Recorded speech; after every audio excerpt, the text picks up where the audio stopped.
A seeming victory over terror this week as Iraqi forces have driven ISIS out of its final urban stronghold in Iraq.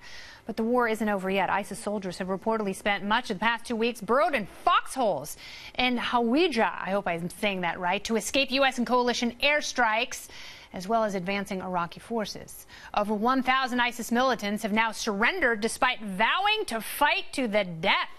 So does this mean that the U.S. military strategy against ISIS is working? And if so, where do we go from here? Well, let me ask Fox News strategic analyst and author of the new book, Judgment at Appomattox, Lieutenant Colonel Ralph Peters, returns. Why have so many of the ISIS forces surrendered, Lieutenant Colonel Peters? Because we've killed the toughest ones. And because these guys are they're very disorganized. A lot of the leaders have been killed. A lot of the commissars, if you will, have been killed, the people who forced them to fight.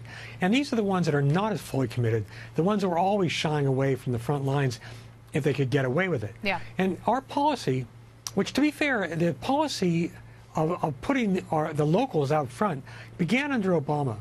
But President Trump, by sweeping away politically correct restrictions on our military, really supercharged it. So now we have a straightforward policy where we will, if you want to fight terrorists, you want to save your country, we will give you logistics, equipment, training, intelligence, and air power, but you got to get out and give blood for your own country. And that's really what's working right now, and it's a very successful model that I think we'll stick to for years. All right, so you're saying that the U.S. has the best strategists in the world, but it shouldn't be our boots on the ground when we're fighting these conflicts. I agree with you there. I'm wondering, is ISIS running out of money? Is that the reason that so many of these men are deserting their posts?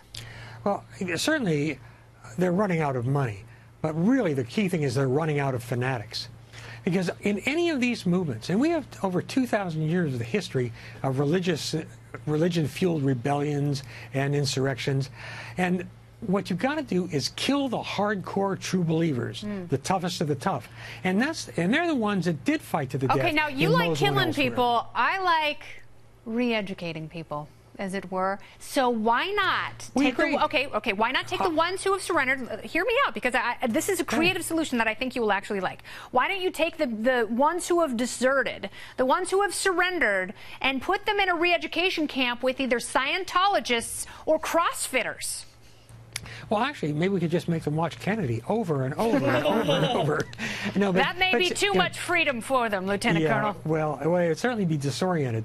But, you know, look, certainly there are some fringe personnel, some fringe players who you can conceivably re-educate. Yeah. But hardcore religious fanatics who believe they are on a mission from God to kill you have no reverse gear, and you re-educate them with a bullet. And it's not that it's not that I think killing is the answer to every problem in the world, but I will tell you, for years and years we heard, oh, we can't kill our way out of this problem. Well, yeah, you can, and that's exactly what we did. And that's what you've got to... Look, I wish the world were different. I'd love to be a Quaker. The only reason there are living Quakers is because other people fought to keep them alive. And when it comes down to absolute religious fanatics of this breed of ISIS and the atrocities they've committed, the world is a better place if we give them a one-way ticket to visit Allah. HE double hockey sticks, they call it where I'm from. Lieutenant Colonel Ralph Peters, thank you so much for your time. Thank you. Very good.